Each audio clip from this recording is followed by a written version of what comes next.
세계 최강의 전차를 만든다는 독일, 유럽 최대의 방산 강국 프랑스. 불과 10년 전만 해도 유럽 국가들은 한국 무기를 코웃음 쳤습니다. 우리가 왜 아시아 무기를 사? 상식적으로 생각하면 유럽의 전쟁 위기가 오면 독일이나 프랑스한테 손 내밀어야 정상이잖아요.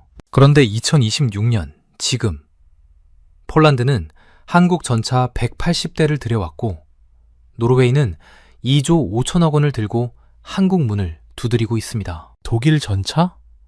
5년 기다려야 해요. 한국 전차? 5개월이면 옵니다. 도대체 10년 사이에 무슨 일이 벌어진 걸까요? 오늘 영상에서는 3가지 이야기를 다뤄보겠습니다. 첫 번째, 왜 갑자기 유럽이 한국한테 무기 사달라고 줄을 서고 있는지. 두 번째, 한국 방산업체들이 어떻게 독일과 프랑스를 제치고 세계 시장을 휩쓸고 있는지. 세 번째, 이게 우리 경제와 일자리에 어떤 의미인지 알아보겠습니다. 쉽게 말해서 오늘 영상 하나면 K방산의 모든 것을 이해하실 수 있을 겁니다. 자, 그럼 시작해 보겠습니다. 본격적인 분석에 들어가기 전에 아직 구독 안 하신 분들은 지금 구독 버튼 눌러주시면 감사하겠습니다. 이런 경제 이야기 꾸준히 전해드리고 있습니다. 자, 먼저 2026년 유럽의 상황부터 이해하셔야 해요. 지금 유럽은 말 그대로 공포에 떨고 있습니다. 우크라이나 전쟁이 4년째 계속되고 있어요. 러시아는 전시 경제 체제로 완전히 전환했고 전차와 미사일을 미친 듯이 찍어내고 있습니다. 베를린과 파리 시민들은 매일 아침 뉴스에서 러시아의 동계 대공세 루머를 듣고 있어요. 진짜 무서운 상황인 거죠. 그런데 여기서 더 무서운 일이 벌어졌습니다. 그동안 유럽을 지켜주던 미국이 갑자기 손을 놓아버린 거예요. 이게 무슨 말이냐면요. 2025년에 출범한 트럼프 2기 행정부가 나토 동맹국들한테 이렇게 말한 겁니다. 돈 더 안 내면 미군 자동 개입 없어. 너희 알아서 해. 이걸 비유로 설명해 드릴게요. 여러분, 우리 동네에 덩치 큰 형이 하나 있다고 생각해 보세요. 그 형이 맨날 우리 집 앞을 지켜주니까 옆집 깡패가 얼씬도 못했거든요. 그런데 어느 날 그 형이 이러는 거예요.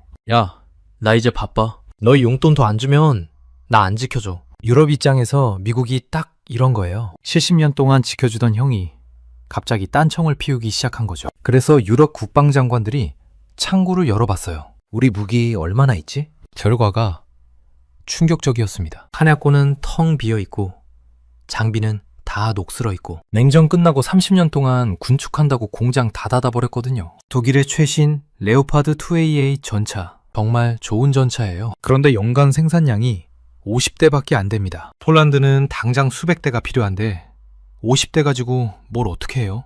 여기서 결정적인 숫자가 나옵니다. 숫자는 거짓말을 하지 않거든요. 독일 전차 주문하면 5년 걸립니다. 공급망 문제, 숙련공 부족, 관료적인 승인 절차, 이것저것 다 합치면 5년이에요. 한국 전차는요? 5개월입니다. 5년 대 5개월. 이게 바로 게임 체인저예요. 비유를 하나 더 들어볼게요. 여러분이 심하게 아파서 병원 응급실에 갔다고 생각해 보세요. 의사가 이러는 거예요. 약이 있긴 한데 5년 뒤에 도착해요. 말이 돼요? 지금 당장 죽을 것 같은데 5년을 기다리라고요? 그런데 옆에 있는 다른 약국에서 이러는 거예요. 저희는 5개월이면 드릴 수 있어요. 품질도 똑같고요. 어디로 가겠어요? 당연히 5개월 약국으로 가잖아요. 2026년 유럽의 장군들한테 이 질문은 더 이상 고민거리가 아니었습니다. 안보는 미래의 약속이 아니라 현재의 실제거든요. 자, 여기까지가 배경 설명이었고요. 이제 진짜 숫자를 보여드릴게요. K방산이 얼마나 대단한 상황인지. 2026년 한국 방산 수출액 280억 달러입니다. 우리 돈으로 약 37조 원이에요. 사상 최초로 이 금액을 돌파할 전망입니다. 37조 원이 얼마나 큰 돈인지 감이 안 오시죠? 비교해 드릴게요. 우리나라 1년 쌀 생산액이 약 8조 원이에요. 무기 팔아서 쌀 4년치를 버는 거예요. 더 중요한 숫자가 있습니다. 수주 잔고 120조 원. 수주 잔고가 뭐냐면요. 이미 계약은 했는데 아직 물건을 안 보낸 금액이에요. 쉽게 말해서 앞으로 받을 돈이 120조 원이라는 뜻이에요. 이게 왜 중요하냐면요. 향후 5년에서 6년간의 먹거리가 확정됐다는 뜻이거든요. 경기가 좋든 나쁘든 이 돈은 들어옵니다. 여기서 아이러니한 풍경이 펼쳐지고 있어요. 한국 제조업 전체로 보면 상황이 안 좋거든요. 철강 산업 15년 만에 최저 생산량 기록하고 있어요. 포항과 광양 제철소들이 가동률 줄이면서 비상경영 들어갔습니다. 석유화학도 마찬가지예요. 중국이 자기네가 다 만들겠다고 하니까 우리 수출길이 막히고 있어요. 영업이익률 마이너스 찍는 회사들이 수두룩합니다. 그런데요, 창원 공장들은 정반대예요. 한화 에어로스페이스, 현대로템, 한화오션, 이 회사들 공장은 24시간 풀가동이에요. 들끓 시간이 없어요. 제조업 전체가 겨울인데 방산만 뜨거운 여름인 거죠. 같은 한국인데 완전히 다른 세상이 펼쳐지고 있는 겁니다. 자, 이제 본격적으로 왜 이런 일이 벌어졌는지 원인을 파헤쳐 보겠습니다. 첫 번째 원인, 미국의 고립주의입니다. 아까 말씀드렸죠? 미국이 유럽한테 너희 알아서 해 라고 했다고. 이게 단순히 트럼프 대통령 개인의 성격 문제가 아니에요. 구조적인 변화입니다. 2025년 미국 국가안보전략, 이 문서를 보면 충격적인 내용이 나와요. 유럽이 문명적 자신감을 상실했다. 미국의 국익은 서방구 방어와 국내 산업 보호가 우선이다. 쉽게 번역하면요, 유럽, 너희는 정신 차려. 우리는 우리 코가 석자야. 이런 뜻이에요. 이건 엄청난 지각 변동이에요. 지난 70년 동안 유지되던 팍스 아메리카나, 미국이 세계를 지켜주는 체제가 흔들리기 시작한 거거든요. 특히 러시아와 국경을 맞대고 있는 나라들, 폴란드, 핀란드, 노르웨이, 이 나라들한테는 실존적 위협이에요. 진짜 죽느냐 사느냐의 문제인 거죠. 나토 회원국들이 2035년까지 국방비를 GDP 5%로 올리겠다고 약속했어요. 그런데 문제는 당장 2026년 1월에 러시아 전차를 막아야 한다는 거예요. 10년 뒤의 약속이 무슨 소용이에요. 여기서 보이지 않는 금융 엔진이 작동합니다. 저는 이걸 납기의 경제학이라고 부르고 싶어요. 전통적으로 무기 시장에서 가장 중요한 건 성능이었어요. 얼마나 세냐, 얼마나 정확하냐. 그런데 2026년에는 새로운 기준이 등장했습니다. 얼마나 빨리 오냐? 생각해보세요.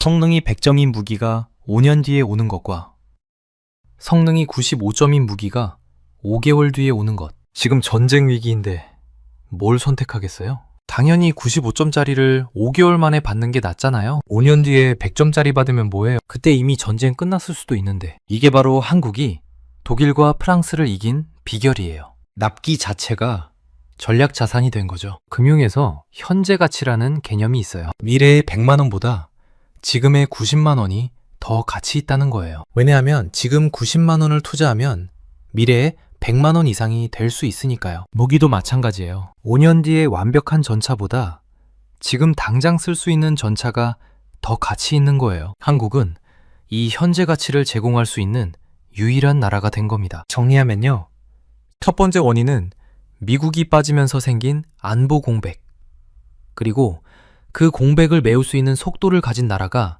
한국밖에 없다는 거예요. 두 번째 원인, 유럽 방산업체들의 생산 능력 붕괴입니다. 독일이 전차 못 만드는 나라가 아니에요. 레오파드 전차 세계 최고 수준이에요. 문제는 만들 수 있는 양이에요. 냉전이 끝나고 유럽은 평화가 영원할 줄 알았어요. 군비 축소 열풍이 불었죠. 공장 닫고 기술자 내보내고 생산 라인 줄이고 30년 동안 일했어요. 그 결과가 뭐냐면요, 독일의 연간 전차 생산량 50대, 한국은 120대예요. 2배가 넘어요. 이게 왜 이렇게 됐는지 비유로 설명해 드릴게요. 여러분, 동네에 빵집이 있다고 생각해 보세요. 이 빵집이 30년 동안 손님이 없었어요. 그래서 오븐도 하나만 남기고 다 팔았고 제빵사도 한 명만 남기고 다 내보냈어요. 그런데 갑자기 어느 날 손님이 1000명이 와서 빵 달라고 해요. 오븐 하나, 제빵사 한 명으로 빵 1000개를 어떻게 만들어요?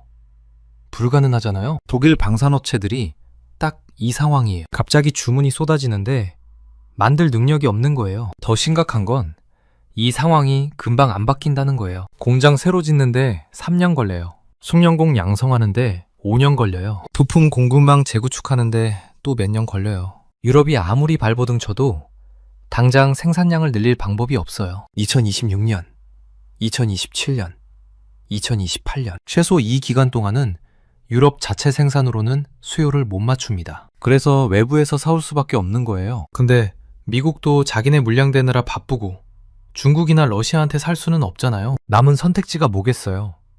한국이에요. 한국은 휴전국이에요. 언제 전쟁 날지 모르는 나라예요. 그래서 평시에도 대규모 무기 생산 라인을 계속 가동하고 있어요. 이게 세계에서 유일해요. 미국도 이 정도 규모는 아니에요. 미국은 첨단 무기 위주고 재래식 무기 대량 생산은 오히려 줄여왔거든요. 한국만이 전차, 자주포, 다연장 로켓 같은 재래식 무기를 빠르게 대량 생산할 수 있는 민주주의 국가예요. 이게 우리의 숨겨진 경쟁력이었던 거죠. 자, 두 번째 원인 정리할게요. 유럽은 못 만들고 미국은 안 팔고 한국만 팔 수 있다. 그래서 유럽이 한국에 줄을 서는 거예요. 세 번째 원인, 한국의 휴전국 특성입니다. 아까 잠깐 말씀드렸는데 이게 정말 중요한 포인트예요. 한국은 전쟁이 끝난 나라가 아니에요. 휴전 중인 나라예요. 휴전이 뭐예요? 잠깐 쉬는 거예요. 언제든 다시 시작될 수 있다는 뜻이에요. 그래서 우리는 항상 전쟁 준비 상태를 유지해야 해요. 이게 경제적으로 뭘 의미하냐면요. 우리 군대가 계속 무기를 사야 한다는 거예요. 한국군 전차 소요량, 자주포 소요량. 이게 어마어마해요. 이 물량을 맞추려면 공장이 계속 돌아가야 하고 기술자들이 계속 일해야 해요. 다른 나라들은 평화 시기에 공장 닫잖아요. 돈이 안 되니까. 그런데 한국은 내수 물량만으로도 공장이 돌아가요. 이게 규모의 경제를 만들어낸 거예요. 규모의 경제가 뭔지 쉽게 설명해 드릴게요. 여러분, 치킨집을 한다고 생각해 보세요. 하루에 치킨 10마리 튀기는 집이랑 100마리 튀기는 집이랑 닭 한 마리 원가가 같을까요? 당연히 100마리 튀기는 집이 더 싸게 닭을 살 수 있어요. 대량으로 사니까 할인받잖아요. 무기도 똑같아요. 한국은 내수만으로도 전차를 120대씩 만드니까 부품 가격도 싸지고 기술자 월급도 안정적으로 주고 공장 가동률도 높아요. 그래서 수출할 때 가격 경쟁력이 생기는 거예요. 독일은 50대 만드는데 한국은 120대 만들어요. 누가 더 싸게 팔 수 있겠어요?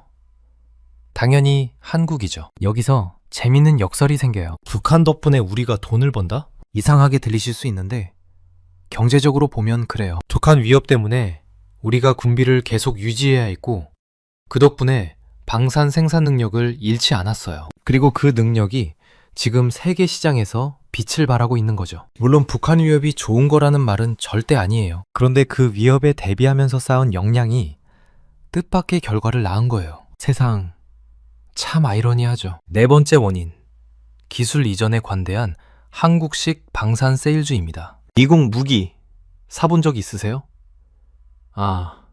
사보신 분은 없겠죠? 그런데 국가 입장에서 미국 무기를 사면 어떤 일이 벌어지는지 아세요? 미국은 무기를 팔 때 조건이 까다로워요. 기술 이전 거의 안 해줘요. 너네는 그냥 쓰기만 해. 뜯어보지 마. 고치지 마. 우리가 시키는 대로만 해. 그리고 미국 외교 정책에 종속돼요. 미국이 싫어하는 나라랑 거래하면 부품 공급 끊어버려요. 독일도 비슷한 문제가 있어요. 정치적 제약이 많아요.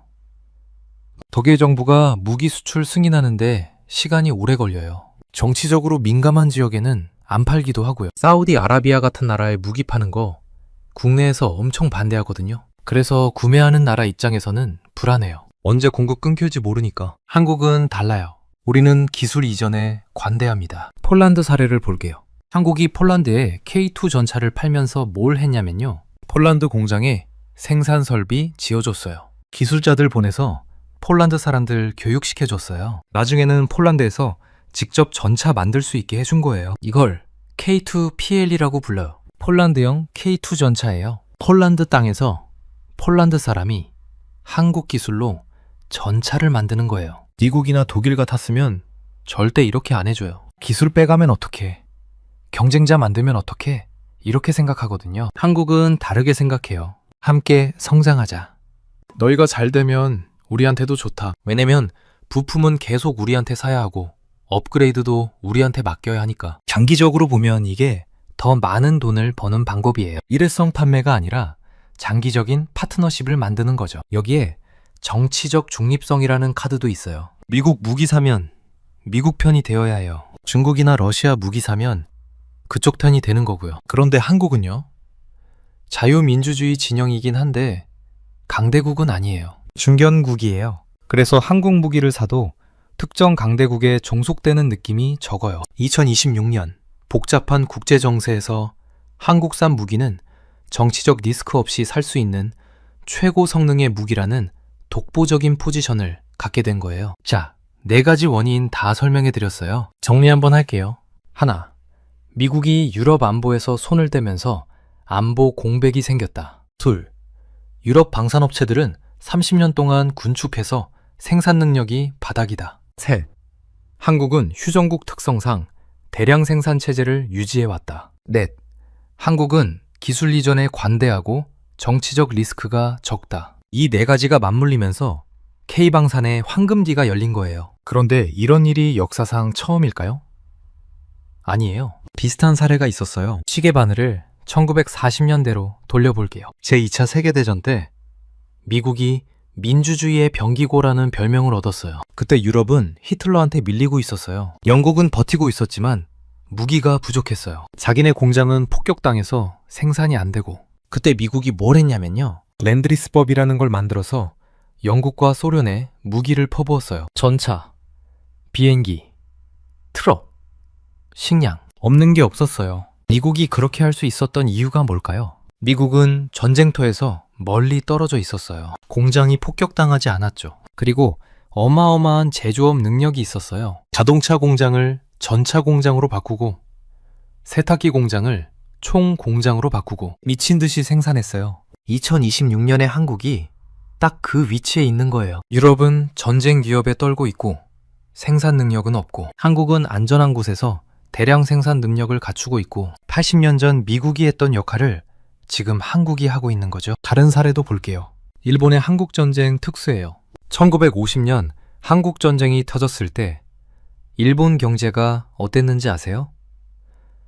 2차 대전 패전 후 폐허였어요. 먹고 살기 힘들었어요. 그런데 한국전쟁 터지니까 미군이 일본에서 물자를 사기 시작했어요. 군복, 텐트, 트럭, 철강, 일본 공장들이 다시 돌아가기 시작했어요. 이게 일본 경제 부흥의 시작이었어요. 역사학자들은 한국전쟁 특수가 없었으면 일본의 고도 성장도 없었을 거라고 해요. 2026년의 한국이 비슷한 상황이에요. 물론 상황이 완전히 같지는 않지만요. 한국 제조업 전체가 힘들어요. 철강, 석유화, 조선 다 어려워요. 중국한테 밀리고 보호무역 당하고. 그런데 방산이 구명조끼 역할을 하고 있어요. 다른 데서 빠지는 일자리를 방산이 메우고 있어요. 다른 데서 줄어드는 수출을 방산이 채우고 있어요. 마치 1950년대 일본이 한국전쟁 특수로 살아난 것처럼 2020년대 한국이 유럽 안보위기 특수로 제조업을 지키고 있는 거예요. 자, 이제 구체적으로 어떤 무기들이 팔리고 있는지 볼게요. 폴란드 먼저 볼게요. 폴란드는 한국 방산의 유럽 전진기지예요. 가장 큰 손님이에요. K2 흑표 전차 1차 계약으로 180대 도입 완료했어요. 지금 폴란드 기갑사단에서 실전 배치되어 있어요. 2차 계약 물량도 들어오고 있고. 그런데 더 대단한 건 뭐냐면요, 2028년부터는 폴란드에서 직접 K2 전차를 만들어요. K2 피에이라는 이름으로 폴란드 글리비체라는 도시에 공장이 세워지고 있어요. K9 자주포도 대박이에요. 212문 납품 완료했습니다. 자주포가 뭐냐면요, 대포를 잘 실은 거예요.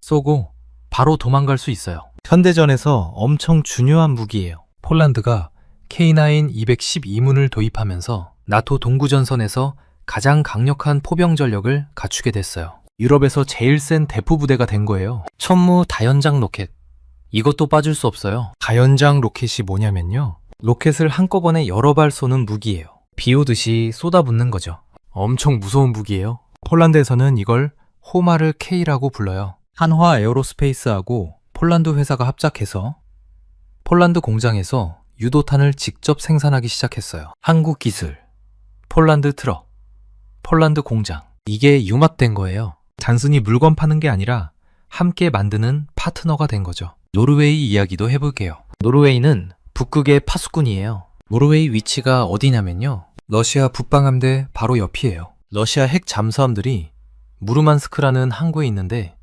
노르웨이에서 가까워요. 노르웨이는 이 무르만스크를 타격할 수 있는 능력이 필요해요. 그래야 러시아가 함부로 못하거든요. 그래서 노르웨이가 뭘 하고 있냐면요. 사거리 500km짜리 미사일 시스템을 도입하려고 해요. 예산이 19억 달러. 우리 돈으로 약 2조 5천억 원이에요. 여기서 천무가 유력해요. 천무는 기존 로켓뿐만 아니라 장거리 지대지 미사일도 쏠 수 있거든요. 노르웨이가 원하는 500km 타격 능력을 충족시켜요. 독일 유로펄스, 미국 하이마스랑 경쟁했는데요. 즉시 전력화 가능성에서 천무가 압승했어요. 지금 당장 쓸 수 있는 게 천무밖에 없었던 거죠. 노르웨이에서는 K9 자주포가 이미 활약하고 있어요. 비다르라는 이름으로요. 북극권이 얼마나 추운지 아세요?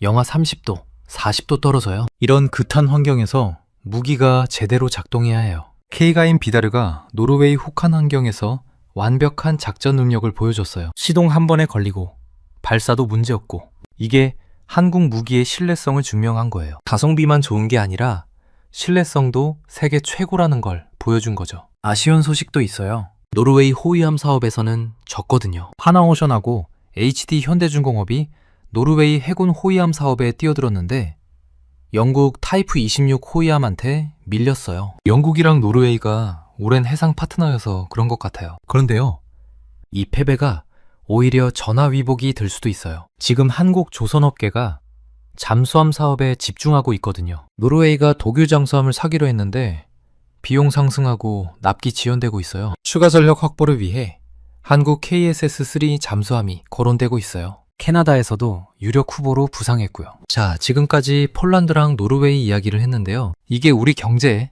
어떤 의미인지 볼게요. 방산 수출 280억 달러, 수주 잔고 120조 원. 이 숫자가 대기업만의 잔치가 아니에요. 무기 만드는데 부품이 얼마나 들어가는지 아세요?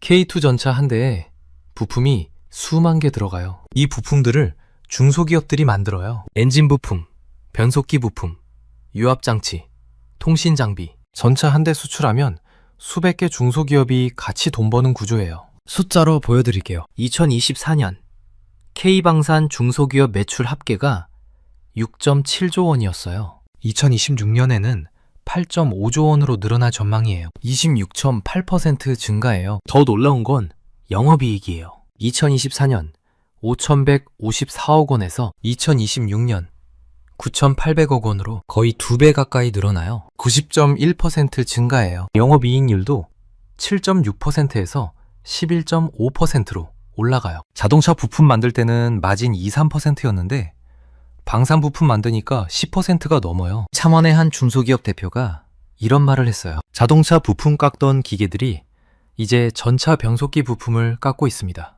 마진율 박한 자동차 2차 벤더에서 기술력을 인정받는 방산 파트너로 변신한 거죠. 우리는 이제 단순히 부품을 파는 게 아니라 대한민국의 안보를 파는 자부심을 느낍니다. 이게 낙수 효과예요. 대기업이 수출하면 중소기업도 같이 잘 되는 구조. 이게 방산 산업의 힘이에요. 정부도 이걸 알고 있어요. 2026년 예산안에 중소방산기업을 위한 금융 지원이 대폭 강화됐어요. 환율 리스크 관리 프로그램도 만들었고요. 왜냐하면 방산 수출이 달러로 들어오잖아요. 환율이 출렁이면 중소기업들이 손해볼 수 있거든요. 그걸 정부가 도와주겠다는 거예요. 방위산업이 단순히 무기 파는 게 아니라 국내 제조업 생태계를 고도화하는 산업의 척추 역할을 하고 있는 거예요. 자, 이제 마무리로 정리해 볼게요. 2026년 전 세계가 한국 무기에 열광하는 이유 정리해 드릴게요. 첫째, 속도입니다. 한국은 5개월 만에 전차를 보낼 수 있어요. 독일은 5년 걸려요. 안보 위기에서 속도가 곧 생존이에요. 둘째, 규모의 경제예요. 한국은 휴전국이라 대량 생산 체제를 유지해 왔어요. 그래서 가격도 싸고 납기도 빨라요. 셋째, 파트너십이에요. 한국은 기술 이전에 관대해요. 함께 성장하자는 마인드로 장기적인 관계를 만들어요. 넷째, 정치적 중립성이에요. 한국 무기사도 강대국에 종속되는 느낌이 적어요. 정치적 리스크가 낮아요. 그래서 결론이 뭐냐면요. 한국 방산은 이제 단순한 외화벌이 수단이 아니에요. 무너져가는 자유진영의 안보를 지탱하는 물리적 기둥이 됐어요. 제조업 위기 속에서 피어난 방산의 르네상스예요. 창원의 공장들은 24시간 불을 밝히며 평화를 위한 강철을 쏟아내고 있어요. 무기 팔아 나라를 구한다는 말이 더 이상 비유가 아니에요. 2026년 한국은 무기를 팔아 경제를 구하고 동시에 무기를 통해 동맹을 구하고 있어요. 마지막으로 K방산의 미래를 전망해 볼게요. 폴란드, 노르웨이는 시작일 뿐이에요. 루마니아, 체코, 사우디아라비아, UAE. 중동과 동유럽에서 계속 문의가 오고 있어요. 수주잔고 120조 원이 앞으로 5년에서 6년간의 안정적인 수입을 보장해요. 반도체가 흔들려도 방산이 받쳐주는 구조가 만들어지고 있어요. K-팝, K-드라마, K-뷰티에 이어서 K-방산이 대한민국의 새로운 먹거리가 되고 있는 거예요. 여러분, 오늘 영상 어떠셨나요? K-방산이 왜 이렇게 잘 나가는지 이제 이해가 되셨을 거예요. 유럽이 한국에 목매는 이유, 미국이 빠지고 독일은 못 만들고 한국만 빨리 만들 수 있으니까요. 그리고 한국은 기술도 나눠주고 정치적 부담도 없고. 여러분은 K방산의 성장이 우리 경제에 어떤 영향을 미칠 거라고 생각하세요? 방산이 철강이나 석유화학처럼 언젠가는 쇠퇴할까요? 아니면 계속 성장할까요? 댓글로 의견 남겨주시면 감사하겠습니다. 오늘 영상은 여기까지입니다. 긴 영상 시청해주셔서 감사합니다. 구독과 좋아요 한 번씩만 눌러주시면 정말 크나큰 도움이 됩니다. 세계 최강의 전차를 만든다는 독일, 유럽 최대의 방산 강국 프랑스. 불과 10년 전만 해도 유럽 국가들은 한국 무기를 코웃음 쳤습니다. 우리가 왜 아시아 무기를 사? 상식적으로 생각하면 유럽의 전쟁 위기가 오면 독일이나 프랑스한테 손 내밀어야 정상이잖아요. 그런데 2026년 지금 폴란드는 한국 전차 180대를 들여왔고 노르웨이는 2조 5천억 원을 들고 한국 문을 두드리고 있습니다. 독일 전차? 5년 기다려야 해요. 한국 전차? 5개월이면 옵니다. 도대체 10년 사이에 무슨 일이 벌어진 걸까요? 오늘 영상에서는 3가지 이야기를 다뤄보겠습니다. 첫 번째, 왜 갑자기 유럽이 한국한테 무기 사달라고 줄을 서고 있는지. 두 번째, 한국 방산업체들이 어떻게 독일과 프랑스를 제치고 세계 시장을 휩쓸고 있는지. 세 번째, 이게 우리 경제와 일자리에 어떤 의미인지 알아보겠습니다. 쉽게 말해서 오늘 영상 하나면 K방산의 모든 것을 이해하실 수 있을 겁니다. 자, 그럼 시작해 보겠습니다. 본격적인 분석에 들어가기 전에 아직 구독 안 하신 분들은 지금 구독 버튼 눌러주시면 감사하겠습니다. 이런 경제 이야기 꾸준히 전해드리고 있습니다. 자, 먼저 2026년 유럽의 상황부터 이해하셔야 해요. 지금 유럽은 말 그대로 공포에 떨고 있습니다. 우크라이나 전쟁이 4년째 계속되고 있어요. 러시아는 전시 경제 체제로 완전히 전환했고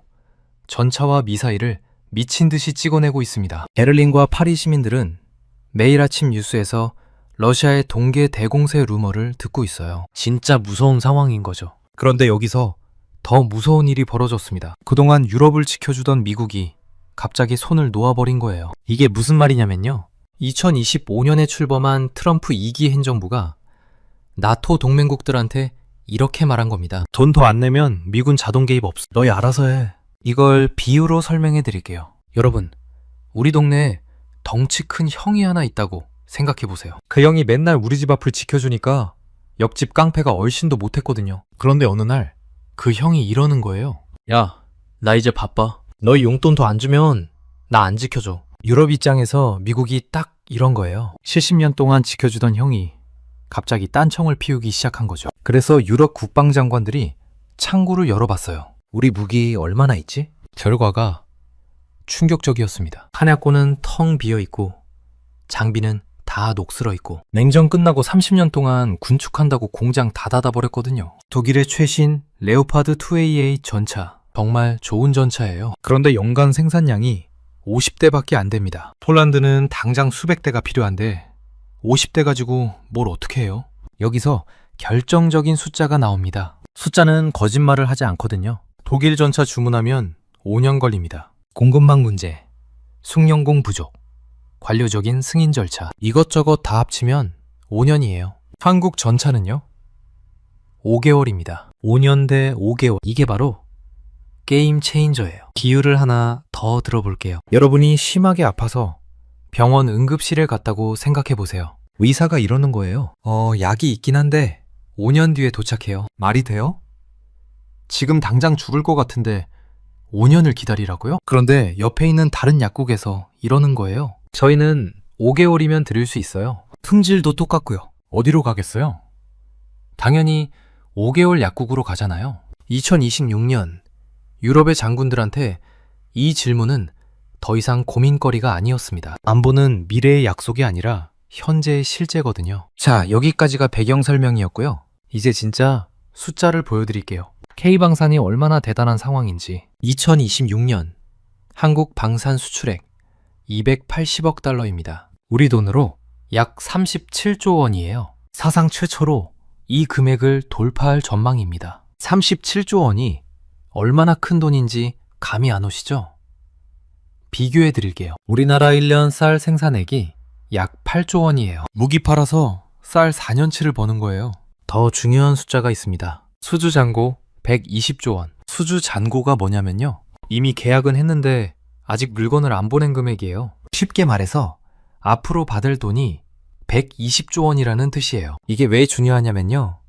향후 5년에서 6년간의 먹거리가 확정됐다는 뜻이거든요. 경기가 좋든 나쁘든 이 돈은 들어옵니다. 여기서 아이러니한 풍경이 펼쳐지고 있어요. 한국 제조업 전체로 보면 상황이 안 좋거든요. 철강 산업 15년 만에 최저 생산량 기록하고 있어요. 포항과 광양 제철소들이 가동률 줄이면서 비상경영 들어갔습니다. 석유화학도 마찬가지예요. 중국이 자기네가 다 만들겠다고 하니까 우리 수출길이 막히고 있어요. 영업이익률 마이너스 찍는 회사들이 수두룩합니다. 그런데요, 창원 공장들은 정반대예요. 한화 에어로스페이스, 현대로템, 한화오션, 이 회사들 공장은 24시간 풀가동이에요. 들끓 시간이 없어요. 제조업 전체가 겨울인데 방산만 뜨거운 여름인 거죠. 같은 한국인데 완전히 다른 세상이 펼쳐지고 있는 겁니다. 자, 이제 본격적으로 왜 이런 일이 벌어졌는지 원인을 파헤쳐 보겠습니다. 첫 번째 원인, 미국의 고립주의입니다. 아까 말씀드렸죠? 미국이 유럽한테 너희 알아서 해 라고 했다고. 이게 단순히 트럼프 대통령 개인의 성격 문제가 아니에요. 구조적인 변화입니다. 2025년 미국 국가안보전략. 이 문서를 보면 충격적인 내용이 나와요. 유럽이 문명적 자신감을 상실했다. 미국의 국익은 서방구 방어와 국내 산업 보호가 우선이다. 쉽게 번역하면요. 유럽, 너희는 정신 차려. 우리는 우리 코가 석자야. 이런 뜻이에요. 이건 엄청난 지각 변동이에요. 지난 70년 동안 유지되던 팍스 아메리카나, 미국이 세계를 지켜주는 체제가 흔들리기 시작한 거거든요. 특히 러시아와 국경을 맞대고 있는 나라들, 폴란드, 핀란드, 노르웨이, 이 나라들한테는 실존적 위협이에요. 진짜 죽느냐, 사느냐의 문제인 거죠. 나토 회원국들이 2035년까지 국방비를 GDP 5%로 올리겠다고 약속했어요. 그런데 문제는 당장 2026년 1월에 러시아 전차를 막아야 한다는 거예요. 10년 뒤의 약속이 무슨 소용이에요? 여기서 보이지 않는 금융 엔진이 작동합니다. 저는 이걸 납기의 경제학이라고 부르고 싶어요. 전통적으로 무기 시장에서 가장 중요한 건 성능이었어요. 얼마나 세냐, 얼마나 정확하냐. 그런데 2026년에는 새로운 기준이 등장했습니다. 얼마나 빨리 오냐? 생각해보세요. 성능이 100점인 무기가 5년 뒤에 오는 것과 성능이 95점인 무기가 5개월 뒤에 오는 것. 지금 전쟁 위기인데 뭘 선택하겠어요? 당연히 95점짜리를 5개월 만에 받는 게 낫잖아요. 5년 뒤에 100점짜리 받으면 뭐해요? 그때 이미 전쟁 끝났을 수도 있는데. 이게 바로 한국이 독일과 프랑스를 이긴 비결이에요. 납기 자체가 전략 자산이 된 거죠. 금융에서 현재 가치라는 개념이 있어요. 미래의 100만 원보다 지금의 90만 원이 더 가치 있다는 거예요. 왜냐하면 지금 90만 원을 투자하면 미래에 100만 원 이상이 될 수 있으니까요. 무기도 마찬가지예요. 5년 뒤에 완벽한 전차보다 지금 당장 쓸 수 있는 전차가 더 가치 있는 거예요. 한국은 이 현재 가치를 제공할 수 있는 유일한 나라가 된 겁니다. 정리하면요. 첫 번째 원인은 미국이 빠지면서 생긴 안보 공백. 그리고 그 공백을 메울 수 있는 속도를 가진 나라가 한국밖에 없다는 거예요. 두 번째 원인, 유럽 방산업체들의 생산 능력 붕괴입니다. 독일이 전차 못 만드는 나라가 아니에요. 레오파드 전차, 세계 최고 수준이에요. 문제는 만들 수 있는 양이에요. 냉전이 끝나고 유럽은 평화가 영원할 줄 알았어요. 군비 축소 열풍이 불었죠. 공장 닫고, 기술자 내보내고, 생산 라인 줄이고 30년 동안 일했어요. 그 결과가 뭐냐면요. 독일의 연간 전차 생산량 50대, 한국은 120대예요. 2배가 넘어요. 이게 왜 이렇게 됐는지 비유로 설명해 드릴게요. 여러분, 동네에 빵집이 있다고 생각해 보세요. 이 빵집이 30년 동안 손님이 없었어요. 그래서 오븐도 하나만 남기고 다 팔았고, 제빵사도 한 명만 남기고 다 내보냈어요. 그런데 갑자기 어느 날 손님이 1000명이 와서 빵 달라고 해요. 오븐 하나, 제빵사 한 명으로 빵 1000개를 어떻게 만들어요? 불가능하잖아요. 독일 방산업체들이 딱 이 상황이에요. 갑자기 주문이 쏟아지는데 만들 능력이 없는 거예요. 더 심각한 건 이 상황이 금방 안 바뀐다는 거예요. 공장 새로 짓는데 3년 걸려요. 숙련공 양성하는데 5년 걸려요. 부품 공급망 재구축하는데 또 몇 년 걸려요. 유럽이 아무리 발버둥 쳐도 당장 생산량을 늘릴 방법이 없어요. 2026년, 2027년, 2028년 최소 이 기간 동안은 유럽 자체 생산으로는 수요를 못 맞춥니다. 그래서 외부에서 사올 수밖에 없는 거예요. 근데 미국도 자기네 물량 대느라 바쁘고 중국이나 러시아한테 살 수는 없잖아요. 남은 선택지가 뭐겠어요? 한국이에요. 한국은 휴전국이에요. 언제 전쟁 날지 모르는 나라예요. 그래서 평시에도 대규모 무기 생산 라인을 계속 가동하고 있어요. 이게 세계에서 유일해요. 미국도 이 정도 규모는 아니에요. 미국은 첨단 무기 위주고 재래식 무기 대량 생산은 오히려 줄여왔거든요. 한국만이 전차, 자주포, 다연장 로켓 같은 재래식 무기를 빠르게 대량 생산할 수 있는 민주주의 국가예요. 이게 우리의 숨겨진 경쟁력이었던 거죠. 자, 두 번째 원인 정리할게요. 유럽은 못 만들고 미국은 안 팔고 한국만 팔 수 있다. 그래서 유럽이 한국에 줄을 서는 거예요. 세 번째 원인, 한국의 휴전국 특성입니다. 아까 잠깐 말씀드렸는데 이게 정말 중요한 포인트예요. 한국은 전쟁이 끝난 나라가 아니에요. 휴전 중인 나라예요. 휴전이 뭐예요? 잠깐 쉬는 거예요. 언제든 다시 시작될 수 있다는 뜻이에요. 그래서 우리는 항상 전쟁 준비 상태를 유지해야 해요. 이게 경제적으로 뭘 의미하냐면요. 우리 군대가 계속 무기를 사야 한다는 거예요. 한국군 전차 소요량, 자주포 소요량, 이게 어마어마해요. 이 물량을 맞추려면 공장이 계속 돌아가야 하고 기술자들이 계속 일해야 해요. 다른 나라들은 평화 시기에 공장 닫잖아요. 돈이 안 되니까. 그런데 한국은 내수 물량만으로도 공장이 돌아가요. 이게 규모의 경제를 만들어낸 거예요. 규모의 경제가 뭔지 쉽게 설명해 드릴게요. 여러분, 치킨집을 한다고 생각해 보세요. 하루에 치킨 10마리 튀기는 집이랑 100마리 튀기는 집이랑 닭 한 마리 원가가 같을까요? 당연히 100마리 튀기는 집이 더 싸게 닭을 살 수 있어요. 대량으로 사니까 할인받잖아요. 무기도 똑같아요. 한국은 내수만으로도 전차를 120대씩 만드니까 부품 가격도 싸지고 기술자 월급도 안정적으로 주고 공장 가동률도 높아요. 그래서 수출할 때 가격 경쟁력이 생기는 거예요. 독일은 50대 만드는데 한국은 120대 만들어요. 누가 더 싸게 팔 수 있겠어요?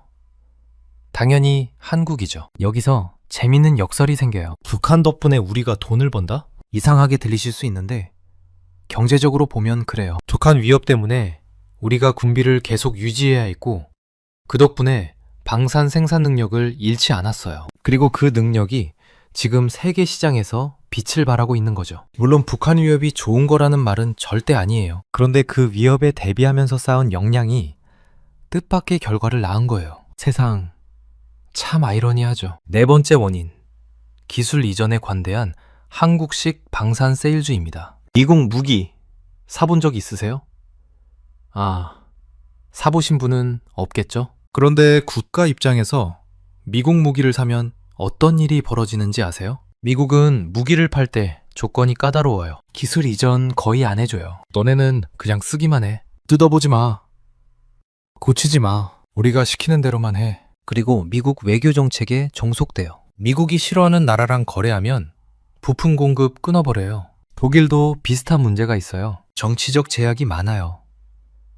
독일 정부가 무기 수출 승인하는데 시간이 오래 걸려요. 정치적으로 민감한 지역에는 안 팔기도 하고요. 사우디아라비아 같은 나라에 무기 파는 거 국내에서 엄청 반대하거든요. 그래서 구매하는 나라 입장에서는 불안해요. 언제 공급 끊길지 모르니까. 한국은 달라요. 우리는 기술 이전에 관대합니다. 폴란드 사례를 볼게요. 한국이 폴란드에 K2 전차를 팔면서 뭘 했냐면요. 폴란드 공장에 생산 설비 지어줬어요. 기술자들 보내서 폴란드 사람들 교육시켜줬어요. 나중에는 폴란드에서 직접 전차 만들 수 있게 해준 거예요. 이걸 K2PL이라고 불러요. 폴란드형 K2 전차예요. 폴란드 땅에서 폴란드 사람이 한국 기술로 전차를 만드는 거예요. 미국이나 독일 같았으면 절대 이렇게 안 해줘요. 기술 빼가면 어떡해?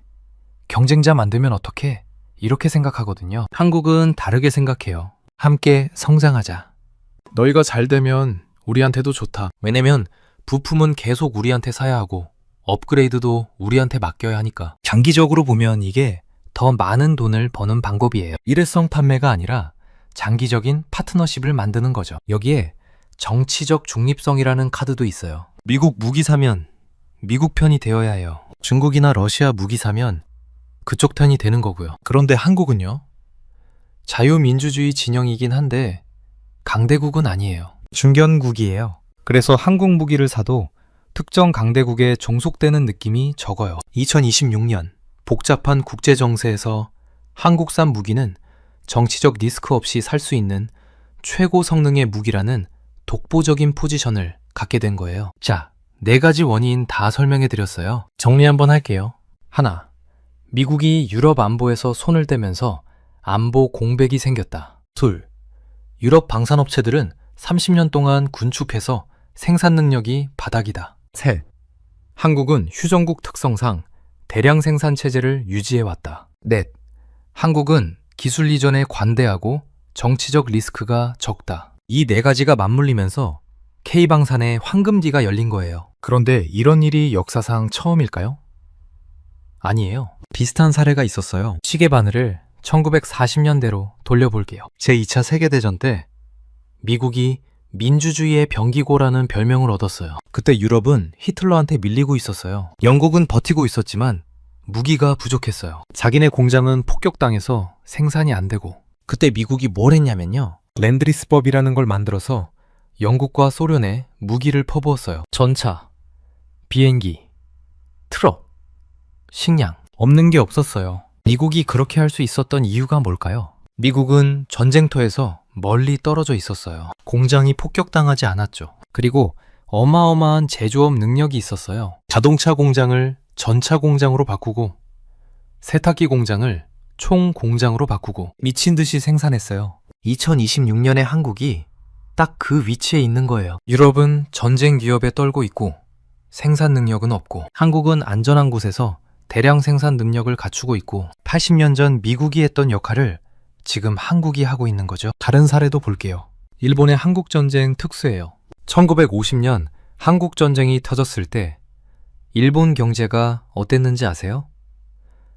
2차 대전 패전 후 폐허였어요. 먹고 살기 힘들었어요. 그런데 한국전쟁 터지니까 미군이 일본에서 물자를 사기 시작했어요. 군복, 텐트, 트럭, 철강, 일본 공장들이 다시 돌아가기 시작했어요. 이게 일본 경제 부흥의 시작이었어요. 역사학자들은 한국전쟁 특수가 없었으면 일본의 고도 성장도 없었을 거라고 해요. 2026년의 한국이 비슷한 상황이에요. 물론 상황이 완전히 같지는 않지만요. 한국 제조업 전체가 힘들어요. 철강, 석유화, 조선 다 어려워요. 중국한테 밀리고 보호무역 당하고. 그런데 방산이 구명조끼 역할을 하고 있어요. 다른 데서 빠지는 일자리를 방산이 메우고 있어요. 다른 데서 줄어드는 수출을 방산이 채우고 있어요. 마치 1950년대 일본이 한국전쟁 특수로 살아난 것처럼 2020년대 한국이 유럽 안보위기 특수로 제조업을 지키고 있는 거예요. 자, 이제 구체적으로 어떤 무기들이 팔리고 있는지 볼게요. 폴란드 먼저 볼게요. 폴란드는 한국 방산의 유럽 전진기지예요. 가장 큰 손님이에요. K2 흑표 전차 1차 계약으로 180대 도입 완료했어요. 지금 폴란드 기갑사단에서 실전 배치되어 있어요. 2차 계약 물량도 들어오고 있고. 그런데 더 대단한 건 뭐냐면요. 2028년부터는 폴란드에서 직접 K2 전차를 만들어요. K2 피에이라는 이름으로 폴란드 글리비체라는 도시에 공장이 세워지고 있어요. K9 자주포도 대박이에요. 212문 납품 완료했습니다. 자주포가 뭐냐면요. 대포를 찰 실은 거예요. 쏘고 바로 도망갈 수 있어요. 현대전에서 엄청 중요한 무기예요. 폴란드가 K9 212문을 도입하면서 나토 동구전선에서 가장 강력한 포병 전력을 갖추게 됐어요. 유럽에서 제일 센 대포 부대가 된 거예요. 천무 다연장 로켓. 이것도 빠질 수 없어요. 다연장 로켓이 뭐냐면요. 로켓을 한꺼번에 여러 발 쏘는 무기예요. 비 오듯이 쏟아붓는 거죠. 엄청 무서운 무기예요. 폴란드에서는 이걸 호마르 K라고 불러요. 한화 에어로스페이스하고 폴란드 회사가 합작해서 폴란드 공장에서 유도탄을 직접 생산하기 시작했어요. 한국 기술, 폴란드 트럭, 폴란드 공장. 이게 융합된 거예요. 단순히 물건 파는 게 아니라 함께 만드는 파트너가 된 거죠. 노르웨이 이야기도 해볼게요. 노르웨이는 북극의 파수꾼이에요. 노르웨이 위치가 어디냐면요. 러시아 북방함대 바로 옆이에요. 러시아 핵 잠수함들이 무르만스크라는 항구에 있는데 노르웨이에서 가까워요. 노르웨이는 이 무르만스크를 타격할 수 있는 능력이 필요해요. 그래야 러시아가 함부로 못하거든요. 그래서 노르웨이가 뭘 하고 있냐면요. 사거리 500km짜리 미사일 시스템을 도입하려고 해요. 예산이 19억 달러. 우리 돈으로 약 2조 5천억 원이에요. 여기서 천무가 유력해요. 천무는 기존 로켓뿐만 아니라 장거리 지대지 미사일도 쏠 수 있거든요. 노르웨이가 원하는 500km 타격 능력을 충족시켜요. 독일 유로펄스, 미국 하이마스랑 경쟁했는데요. 즉시 전력화 가능성에서 천무가 압승했어요. 지금 당장 쓸 수 있는 게 천무밖에 없었던 거죠. 노르웨이에서는 K9 자주포가 이미 활약하고 있어요. 비다르라는 이름으로요. 북극권이 얼마나 추운지 아세요? 영하 30도, 40도 떨어져요. 이런 극한 환경에서 무기가 제대로 작동해야 해요. K가인 비다르가 노르웨이 혹한 환경에서 완벽한 작전 능력을 보여줬어요. 시동 한 번에 걸리고 발사도 문제없고 이게 한국 무기의 신뢰성을 증명한 거예요. 가성비만 좋은 게 아니라 신뢰성도 세계 최고라는 걸 보여준 거죠. 아쉬운 소식도 있어요. 노르웨이 호위함 사업에서는 졌거든요. 하나오션하고 HD 현대중공업이 노르웨이 해군 호위함 사업에 뛰어들었는데 영국 타이프 26 호위함한테 밀렸어요. 영국이랑 노르웨이가 오랜 해상 파트너여서 그런 것 같아요. 그런데요, 이 패배가 오히려 전화위복이 될 수도 있어요. 지금 한국 조선업계가 잠수함 사업에 집중하고 있거든요. 노르웨이가 독일 잠수함을 사기로 했는데 비용 상승하고 납기 지연되고 있어요. 추가 전력 확보를 위해 한국 KSS-3 잠수함이 거론되고 있어요. 캐나다에서도 유력 후보로 부상했고요. 자, 지금까지 폴란드랑 노르웨이 이야기를 했는데요. 이게 우리 경제에 어떤 의미인지 볼게요. 방산 수출 280억 달러, 수주 잔고 120조 원. 이 숫자가 대기업만의 잔치가 아니에요. 무기 만드는데 부품이 얼마나 들어가는지 아세요? K2 전차 한 대에 부품이 수만 개 들어가요. 이 부품들을 중소기업들이 만들어요. 엔진 부품, 변속기 부품, 유압장치, 통신장비. 전차 한 대 수출하면 수백 개 중소기업이 같이 돈 버는 구조예요. 숫자로 보여드릴게요. 2024년 K방산 중소기업 매출 합계가 6.7조 원이었어요. 2026년에는 8.5조 원으로 늘어날 전망이에요. 26.8% 증가예요. 더 놀라운 건 영업이익이에요. 2024년 5,154억 원에서 2026년 9,800억 원으로 거의 2배 가까이 늘어나요. 90.1% 증가해요. 영업이익률도 7.6%에서 11.5%로 올라가요. 자동차 부품 만들 때는 마진 2~3%였는데 방산 부품 만드니까 10%가 넘어요. 참원의 한 중소기업 대표가 이런 말을 했어요. 자동차 부품 깎던 기계들이 이제 전차 변속기 부품을 깎고 있습니다. 마진율 박한 자동차 2차 벤더에서 기술력을 인정받는 방산 파트너로 변신한 거죠. 우리는 이제 단순히 부품을 파는 게 아니라 대한민국의 안보를 파는 자부심을 느낍니다. 이게 낙수 효과예요. 대기업이 수출하면 중소기업도 같이 잘 되는 구조. 이게 방산 산업의 힘이에요. 정부도 이걸 알고 있어요. 2026년 예산안에 중소방산기업을 위한 금융 지원이 대폭 강화됐어요. 환율 리스크 관리 프로그램도 만들었고요. 왜냐하면 방산 수출이 달러로 들어오잖아요. 환율이 출렁이면 중소기업들이 손해볼 수 있거든요. 그걸 정부가 도와주겠다는 거예요. 방위 산업이 단순히 무기 파는 게 아니라 국내 제조업 생태계를 고도화하는 산업의 척추 역할을 하고 있는 거예요. 자, 이제 마무리로 정리해 볼게요. 2026년 전 세계가 한국 무기에 열광하는 이유 정리해 드릴게요. 첫째, 속도입니다. 한국은 5개월 만에 전차를 보낼 수 있어요. 독일은 5년 걸려요. 안보 위기에서 속도가 곧 생존이에요. 둘째, 규모의 경제예요. 한국은 휴전국이라 대량 생산 체제를 유지해 왔어요. 그래서 가격도 싸고 납기도 빨라요. 셋째, 파트너십이에요. 한국은 기술 이전에 관대해요. 함께 성장하자는 마인드로 장기적인 관계를 만들어요. 넷째, 정치적 중립성이에요. 한국 무기사도 강대국에 종속되는 느낌이 적어요. 정치적 리스크가 낮아요. 그래서 결론이 뭐냐면요. 한국 방사는 이제 단순한 외화벌이 수단이 아니에요. 무너져가는 자유진영의 안보를 지탱하는 물리적 기둥이 됐어요. 제조업 위기 속에서 피어난 방산의 르네상스예요. 창원의 공장들은 24시간 불을 밝히며 평화를 위한 강철을 쏟아내고 있어요. 무기 팔아 나라를 구한다는 말이 더 이상 비유가 아니에요. 2026년 한국은 무기를 팔아 경제를 구하고 동시에 무기를 통해 동맹을 구하고 있어요. 마지막으로 K방산의 미래를 전망해 볼게요. 폴란드, 노르웨이는 시작일 뿐이에요. 루마니아, 체코, 사우디아라비아, UAE, 중동과 동유럽에서 계속 문의가 오고 있어요. 수주 잔고 120조 원이 앞으로 5년에서 6년간의 안정적인 수입을 보장해요. 반도체가 흔들려도 방산이 받쳐주는 구조가 만들어지고 있어요. K-팝, K-드라마, K-뷰티에 이어서 K-방산이 대한민국의 새로운 먹거리가 되고 있는 거예요. 여러분, 오늘 영상 어떠셨나요? K-방산이 왜 이렇게 잘 나가는지 이제 이해가 되셨을 거예요. 유럽이 한국에 목매는 이유, 미국이 빠지고 독일은 못 만들고 한국만 빨리 만들 수 있으니까요. 그리고 한국은 기술도 나눠주고 정치적 부담도 없고. 여러분은 K방산의 성장이 우리 경제에 어떤 영향을 미칠 거라고 생각하세요? 방산이 철강이나 석유화학처럼 언젠가는 쇠퇴할까요? 아니면 계속 성장할까요? 댓글로 의견 남겨주시면 감사하겠습니다. 오늘 영상은 여기까지입니다. 긴 영상 시청해주셔서 감사합니다. 구독과 좋아요 한 번씩만 눌러주시면 정말 크나큰 도움이 됩니다.